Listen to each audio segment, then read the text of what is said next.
ఇక భారతదేశ రైల్వేలో కొత్త అధ్యాయానికి నాంది పలికింది. జింద్ రైల్వే స్టేషన్ లో లాంఛనంగా ప్రధాని మోదీ ప్రారంభించి మాట్లాడుతున్నారు. లైవ్ ద్వారా చూద్దాం. इन सभी प्रोजेक्ट्स के लिए भी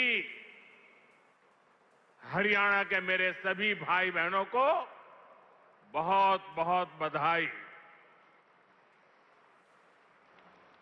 साथियों, आज जिंद और हरियाणा के लोगों की मैं एक और बात के लिए सराहना करूंगा।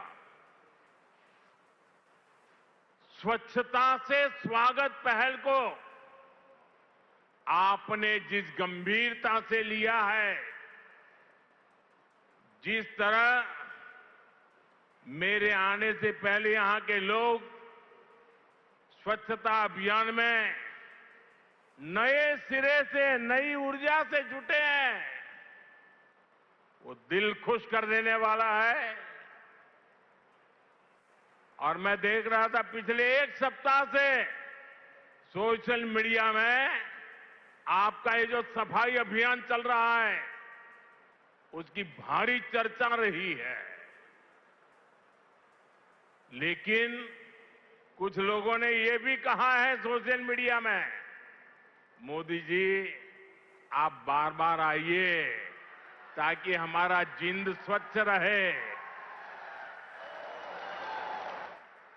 जिस महाशय ने ये भाव व्यक्त किया है मैं उनका धन्यवाद करता हूं, लेकिन मैं जिंद वालों से आज कुछ मांगने आया हूं।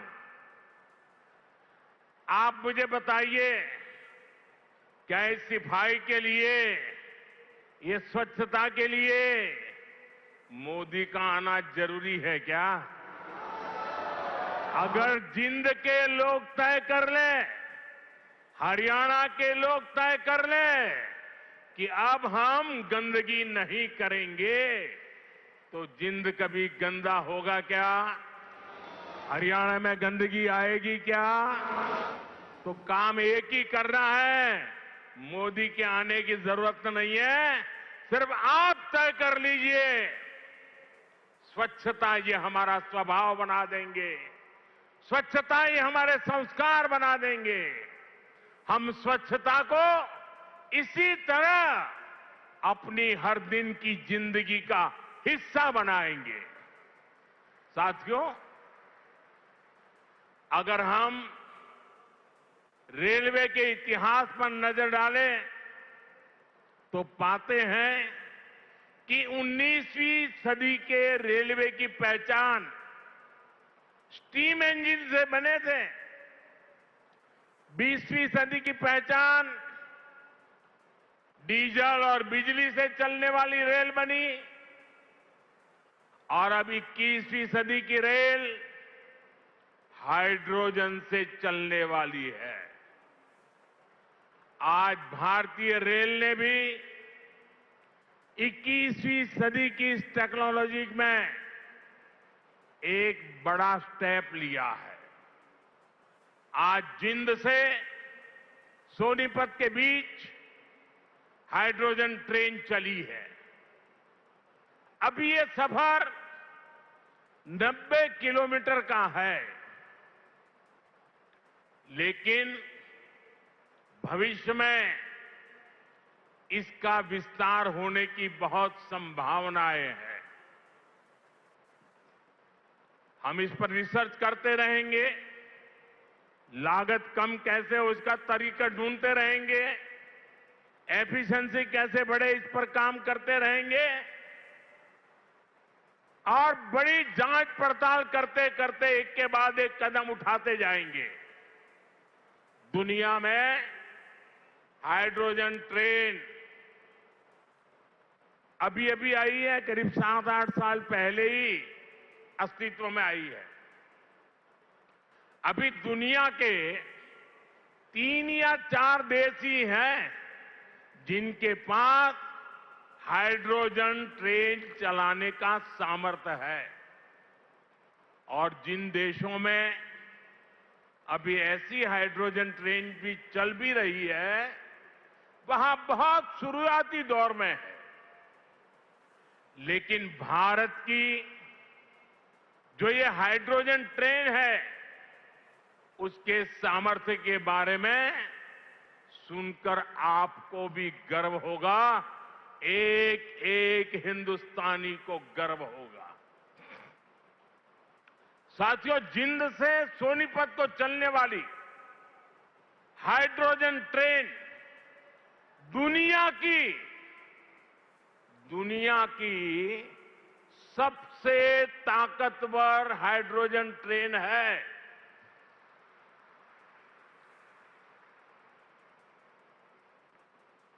ये हाइड्रोजन ट्रेन 3200 हॉर्स पावर की है, 3200 हॉर्स पावर। और सबसे ताकतवर ही नहीं, भारत की हाइड्रोजन ट्रेन सबसे लंबी भी है।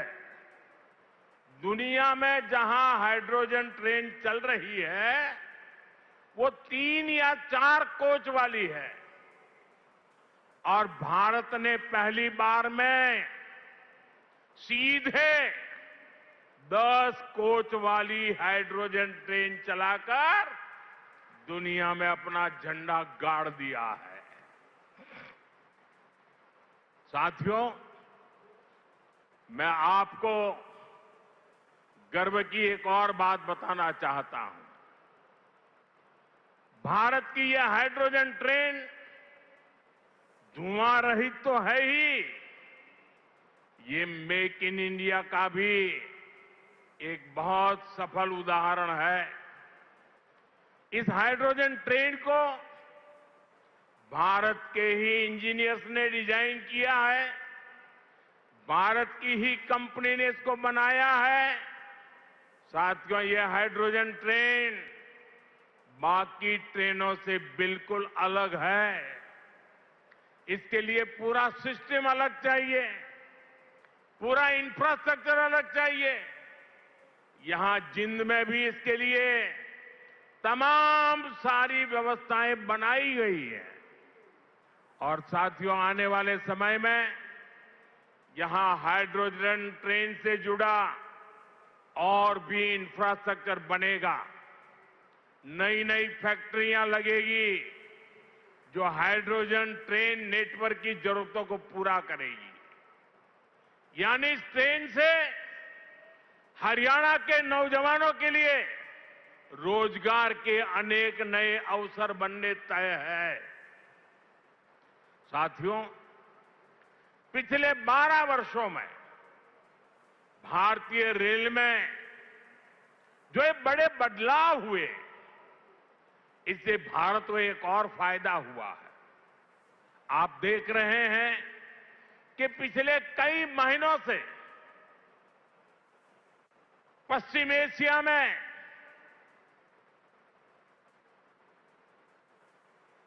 हॉर्मुज के पूरे क्षेत्र में, ईरान और गल्फ में युद्ध चल रहा है।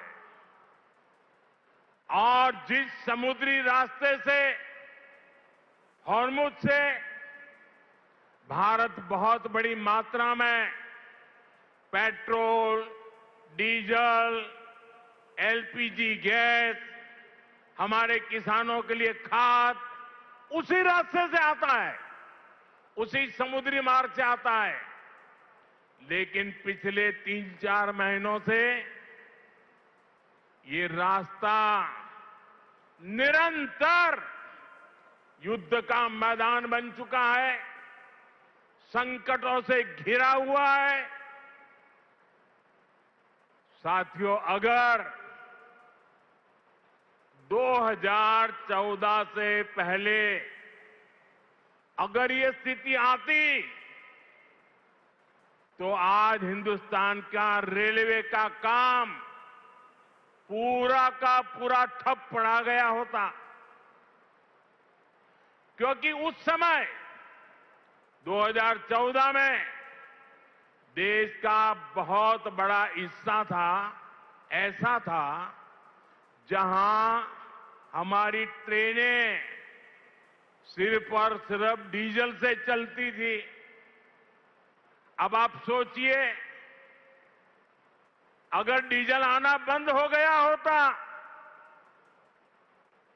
और डीजल से चलने वाली ट्रेनें कैसे चलती, देश कितने बड़े संकट में आ जाता।